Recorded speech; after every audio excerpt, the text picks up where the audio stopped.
शब्द की उत्पत्ति इति, है प्लस आस इन 3 शब्दों से मानी गई है, जिसका अर्थ है ऐसा निश्चित रूप में हुआ था। इतिहास शब्द जर्मन भाषा के गेस्चिचटे से लिया गया है, जिसका अर्थ है अतीत की घटनाओं का ऐसा वर्णन जो स्पष्ट रूप में समझ में आ सके। आपको ज्ञात हो गया होगा इसमें अतीत की घटना का वर्णन महत्वपूर्ण है।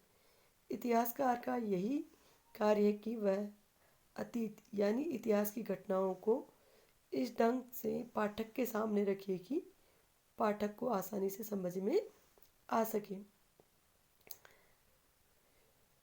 यूनानी इतिहासकार हेरोडोटस को आधुनिक इतिहास का जनक माना जाता है।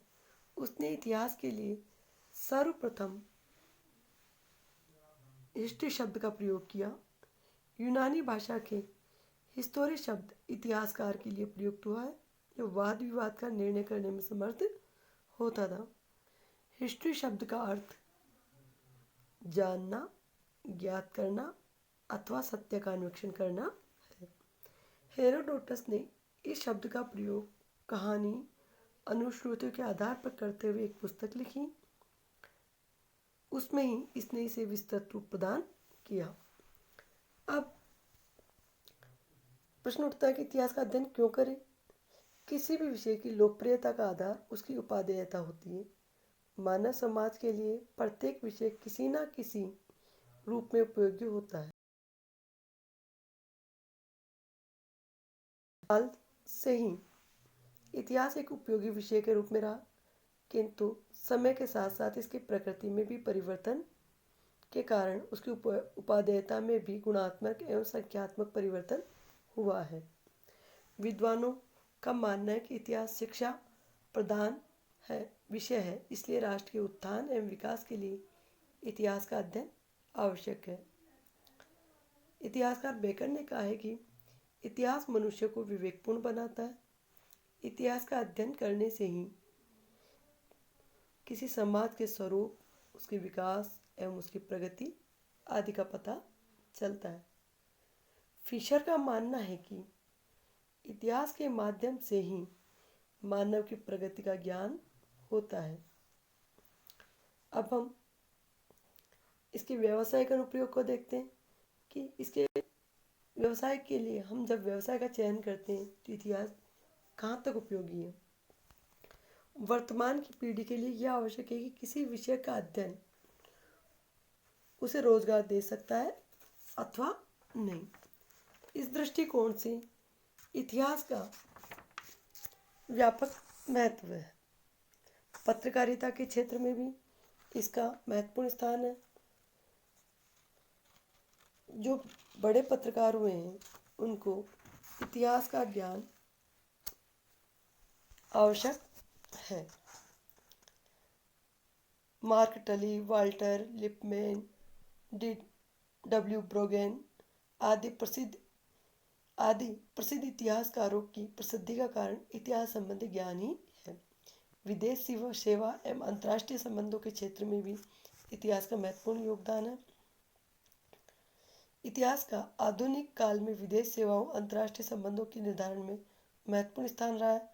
विदेश मंत्रालय, दूतावासों, अन्य अंतर्राष्ट्रीय संस्थाओं के अधिकारियों के लिए इतिहास का ज्ञान आवश्यक है। मनोरंजन के क्षेत्र में इसकी महत्वपूर्ण भूमिका रही है। प्राचीन काल में इतिहास लेखन का उद्देश्य ज्ञान देना, मनोरंजन करना आदि रहा। आधुनिक काल में ऐतिहासिक व्यक्तियों एवं घटनाओं के आधार पर विविध फिल्में, टेलीविजन सीरियल बनाए गए। ऐसी फिल्मों में आम्रपाली, रजिया सुल्तान, भगत सिंह, रंग दे बसंती आदि प्रमुख है। और कई प्रमुख नाटकों में discovery of India, the sword of Tipu Sultan, Maharana Pratap आदि प्रमुख है। इस प्रकार ज्ञान प्राप्त होने के साथ साथ हमारे लिए ही है मनोरंजन के क्षेत्र में भी उपयोगी। शैक्षणिक उपयोगिता। इतिहास का अध्ययन शैक्षणिक दृष्टि से अत्यंत ही उपयोगी रहा है। ट्रेवलियन ने इतिहास को भावी शिक्षा का आधार बताया। ऐसा माना जाता है कि काव्य मनुष्य को विनोदी, गणित चतुर, दर्शन अधिव्यवसायी, नीति निपुण बनाता है, जबकि इतिहास मनुष्य को बुद्धिमान बनाता है। अंतर्विषयक दृष्टिकोण से देखा जाए तो इतिहास एक ऐसा विषय माना जा सकता है जो सभी विषयों के साथ एकता स्थापित करता है। शैक्षणिक उपयोगिता के कारण ही इतिहास के स्वरूप की विवेचना समग्र दृष्टि से की जा सकती है।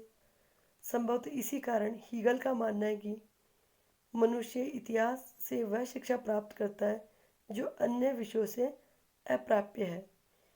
इतिहास के शैक्षणिक उपयोग के आधार पर ही मनुष्य परिपक्व, बुद्धिमान एवं अनुभवी बनता है। इसी ज्ञान के आधार पर मनुष्य के लिए भावी मार्ग निर्धारित होता है।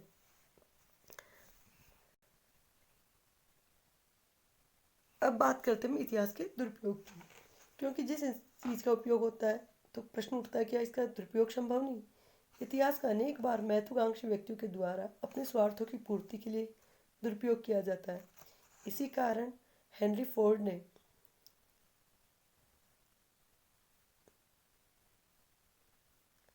इसे शयन कक्ष कहा है। वस्तुतः किसी वस्तु का उपयोग एवं दुरुपयोग मनुष्य के क्रियान्वयन पर निर्भर करता है। उदाहरण के लिए परमाणु बम को ही ले लीजिए, जहाँ इसका प्रयोग रचनात्मक कार्यों के में किया जा सकता है, वहीं इसका दुरुपयोग परमाणु जैसे विध्वंसक के रूप में भी किया जा सकता है। तो फिर शेख अली का कहना है कि इतिहास की उपेक्षा करने वाले राष्ट्र का कोई भविष्य नहीं होता। इतिहास राष्ट्र के उत्थान और विकास के लिए एक इतिहास का अध्ययन आवश्यक है। धन्यवाद विद्यार्थियों। आगे की क्लास के अंदर हम इतिहास का वर्गीकरण किन किन रूपों में किया जा सकता है इसके बारे में अध्ययन करेंगे।